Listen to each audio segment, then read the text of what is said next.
G'day and welcome to part 4 of Speranza Guesses the Methods exam, the series where I guess the methods exam so you don't waste your holidays and you do some study instead. So I've just gotten back from a bike ride, so I don't need this anymore, and let's do some maths. Alright, we're going tech active here today, so get your calculator out. It's a multiple choice question, so you should spend about 90 seconds on it. Pause the video, try it out. Alright, I'm going to do it in 3, 2, 1, let's go. So it's tech active, we've got a calculator. We know that this function is x squared minus 4, let's graph it. Alright, so we're graphing here x squared minus 4. Okay, we're going to have to zoom somehow. Let's get some zooming action. So I clicked zoom out a couple of times, but I really didn't like it. You can see this, it's a quadratic, right? And it's just disappearing right down there. So let's get our window settings going. So window settings. Let's go an x minimum. That seems fine because I'm not really interested in that side. So let's go like -1 on that side. Let's go an x max of like, I don't know, 15 or something. Y minimum of, it's -4. So let's make that let's make that -5. And quadratics tend to get pretty big pretty fast. So let's make that like 80. Alright, that's closer to the picture, right? Because we've got this area down here, and we've got all this stuff down here. I might fiddle with that just a little bit more. Alright, I just played with that window settings a few times until it looked a little closer to the picture. You shouldn't bother doing that in an exam. Alright, what's going on with the question again? It says the area of the region marked A, so this bit here, is equal to this bit here. Now, I can find the area of A because I can find that intersection right there. So let's go menu, let's analyze the graph, find the zeros there between here and here, and we get a 0 of 2. Alright, that's nice and neat. Let's find an integral now. Menu, analyze the graph, the integral, and make the lower bound, just type it in, 0. And make the upper bound, type it in, 2. And we get this answer here, -5.333. Okay, so I know what A is now, and now what I need to find is B. Now, we know that the area of B is going to be equal to 5.3333, positive this time because we're above the x-axis. And it's going to be the integral between the lower bound, which was 2, and the upper bound, which is A, and that's going to be our unknown. We have x squared minus 4 with respect to x, and then we've got to n solve that. We've done that in a previous video. Alright, I've typed it in, n solve, blah, blah, blah. That number is not what we're looking for at all. 8.3 times 10 to the -7. So I've typed it in. I feel like I'm doing well here. N solve is scary and sometimes it doesn't work. So what are we going to do instead? Well, given this is a multiple choice question, maybe we can guess and check this. It's definitely not 0, and 12 on my graph. If I go back to my graph, 12 on my graph just looks way too big. It's way off the screen. Even 6 is right here. And this area, this entire area here is not going to be equal to that. So I can start ditching some answers here. So I've got 2 answers left, √6 and 2 √3. Let's just try those 2 answers, kind of like a guess and check because it's multiple choice. Alright, so menu again, we're going to analyze the graph, we're going to find an integral, and we're going to go a lower bound of 2 and an upper bound of √6. You can do 6 to the power of a half, or you can click this thing here, √6. So it turns out I'm not going to be able to use that little symbol there, so let's do it a different way. We'll go menu, analyze the graph, we'll do the integral between 2 and 6 to the power of 1/2, or 0.5. Okay, that integral looks way too small. That's not going to work. Let's try the other one, which is 2 times √3. So integral, we're going between 2 and 2 times 3 to the power of 0.5. There we go, 5.3, 5.3. We've got ourselves an answer. So a couple of lessons learned here. Remember, your calculator is just a tool. It's not some sort of magic thing that's going to be able to tell you the answer to every single thing, every single way you want it to do it. Don't be scared if something doesn't work one way. Think of another path there. If my little guess and check thing hadn't worked, if I wasn't doing multiple choice, I would have integrated this and I would have put a and 2 in, I would have subbed it in, got it down to an actual equation and solved that equation. So I did have a backup plan for that one.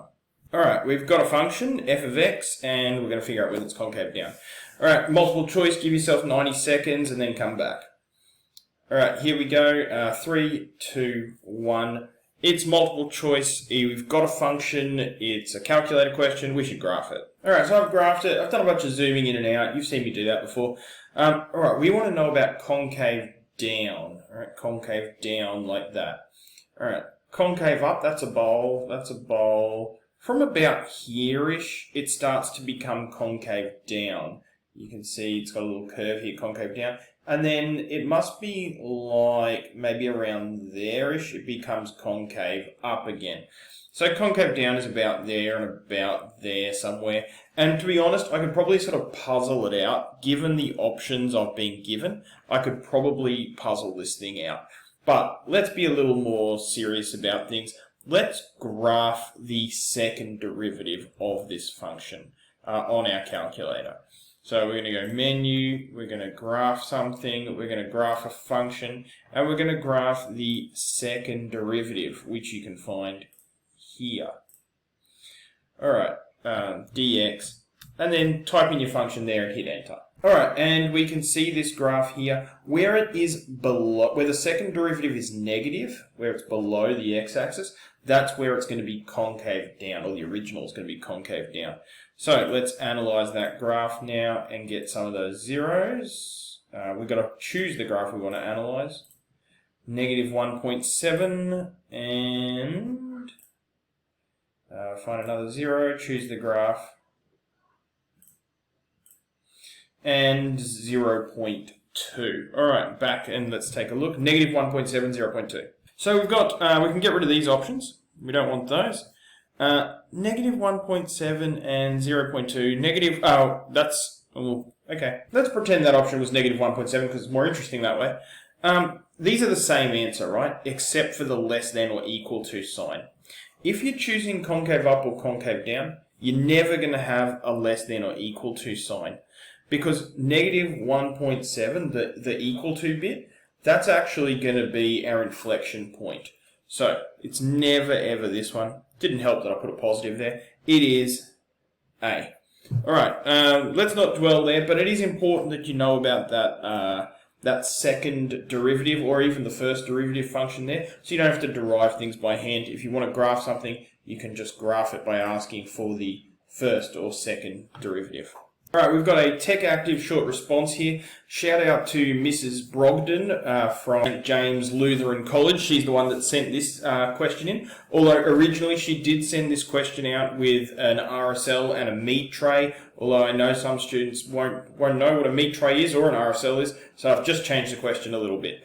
Alright, let's get started here. It's a... Oh, actually, you should do this question. It's probably worth about 4 marks, so it should take you about 6 or 7 minutes or something like that.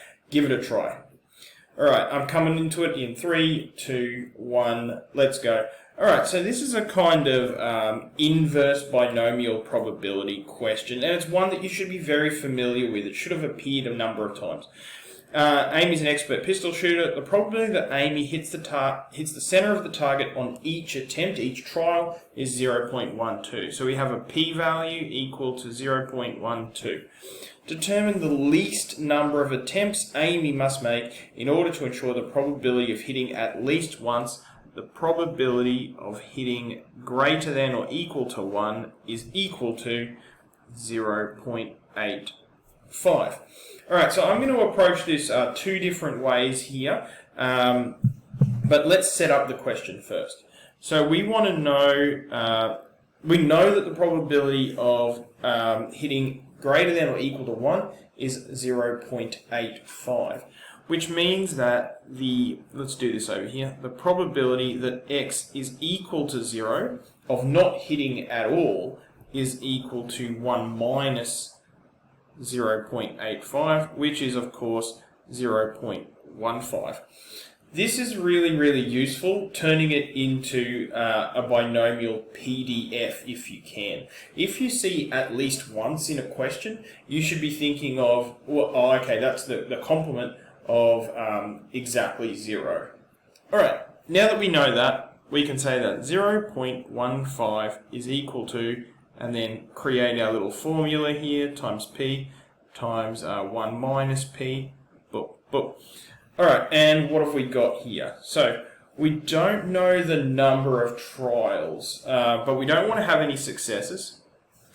And here, n trials, n. And then this bit here is n0. Number of trials, I don't know it, but I want 0 successes. Alright, that's p to the 0 is just 1. So, this comes down to 0.15 n trials 0 times 1, we don't need the 1, let's get rid of that, 1 minus p to the n. But I know that 1 minus p is 0.12, 0.88. Okay, can I go much further than this? N0, there's only one way to have 0 successes in something, so we can make this the number 1. 1 times 0.88 to the n, which of course is just 0.88 to the n. So now I can solve that for n. So I've used nsolve here, and shout out to my class, I know I tell you never use nsolve, it never works. In this case it does because I know that there's only going to be one solution. If you're having trouble distinguishing whether there is going to be 1 or 2 solutions, never ever ever use nsolve. Instead we should have graphed 0.15 and 0.88 to the x and found out where they intersect. 2 graphs and we intersect at 14.84, which is what we expect. Okay, so what now? Alright, n equals 14.84 is a problem because this is binomial probability and we need to have a distinct number of trials. We can't have a decimal number of trials. So, in this case we need to round up. N is equal to 15. We can put a little therefore. We need to round up because we want of hitting at least once is 85%. If we make it 14, it's not going to be 85%, it's going to be like 82% or something like that. And you can try that by moving forwards once you've got your number 14 or 15. If we sub 15 in and we do a binomial PDF, we're not going to get 85%, we're going to get like 86% or 86%, 87%, something like that. Alright, that is a way to go about that. Of course, there is another way to go about that. We can use an inverse binomial function on our calculator. So if we go in here to statistics, we're going to do distribution. Come on. We're going to do a binomial, inverse binomial n. Okay, that's the one. I've got to say, it's not my preferred method because I get confused about what's actually happening here, right? Alright, so what is the number of successes, the exact number of successes we want? Well, we want 0 successes, right? Because when we set this thing up, probably the x is equal to 0, 0.15. So we have to do the 1 minus because we're doing at least once. Alright, at least once, cumulative probability 0.15. And the probability of success on any given trial is 0.12. Alright, calculate that, and we get an answer of 15. It already does that rounding for you. You can get a bit more fancy with it, because when you're putting it in, if you click matrix form, it'll give you these things here. These things here say that, well, we know that it doesn't fall exactly on the number 15. So if you did 14 trials, the probability would be 16.7%. If you did 15 trials, the probability would be 14.69%. So it always gives you those two, the in-between ones, in matrix form. In any case, there's 2 decent ways to solve that question. I could have also just used logs from here, log base 0.88n, log base 0.88, 0.15 equals n, and solved something like that as well. Lots of ways to go about this. Use the tools you have.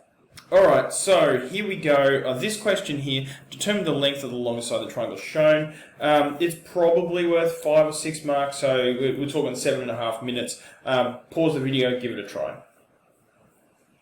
Alright, and we're coming back in 3, 2, 1. Let's solve it. We've got an angle here, we've got two sides, and we really want to know this unknown angle because we want to know which of these sides is the longest side. Determine the length of the longest side.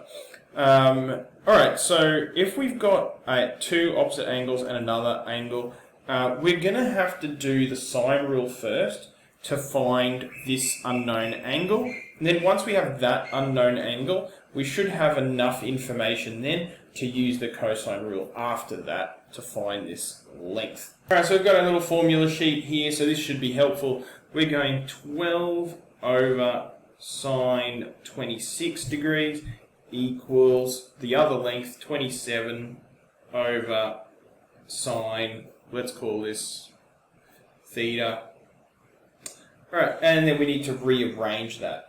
So it's going to be 27 times sine 26 over 12 equals sine theta, and theta is equal to inverse sine of all of that. Alright, and of course we're going to go to our calculator here, and if you're not thinking something in your head right now about your calculator, you should be. So I've come over to my calculator and I've immediately looked at the top right hand corner to check that it's in degrees. I am in degrees mode, so I'm going to be fine here. You need to be shifting between degrees and radians depending on the question, and this is one that definitely needs degrees. Alright, so we're going to do an inverse sine. We need some kind of thingy here, and then I'll type all that stuff in. Alright, and 80.5172. But this is where another alarm bell should be going off in your head. I just did the sine rule to find an unknown angle.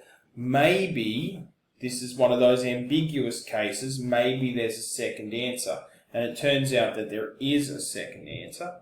Or 180 minus 80.5172. Alright, so I have two angles here that theta could be. It could be smaller, it could be 80.5172, or it could be larger, 99.4828. Now let's sort of game that out and see what it looks like. If we put 80.5172 here, this is going to be 180 minus 80.5172 minus 26, which is 73.4828. However, if I put that angle, 99.4828, I get an angle of 54.5172. Now, to figure out which is the longest side in this triangle, I need to find this side here. I should really call it capital A. If I want to find this side here, and I want it to be the longest side possible, I should make this opposite angle the largest angle possible. And to make that the largest angle possible, I would need to choose 80.5172. So I'm going to choose 80.5172 because that gives capital A, length A, the greatest chance possible of being the longest side in this triangle. But at this stage, I'm going to reject 99.48 because 80.5172 maximizes length A.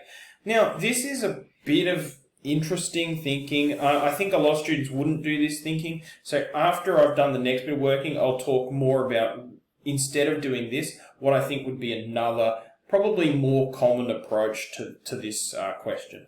But let's find length A now. And because we know this angle, 80.5172, and this angle right here, we should be able to find length A.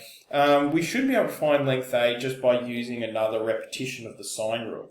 I hope you picked up on it. I shouldn't have been using capital A here, lowercase a here. A over sine 73.48. Keep the decimals. I'm just writing it shorter here. And then use the initial value because that keeps less decimal places mucking around. So 12 over sine 26. And that rearrangement is going to be identical to this rearrangement, so it's relatively straightforward. Oh, actually, no, we're finding an angle. So finding a side, 12 sine 73.48 over sine 26, and that's going to give us our A value. And that gives us a length of 26.2445. Pretty anticlimactic now, because we know that this side is 26.2445. We know that this length, the initial length, was 27, so therefore longest side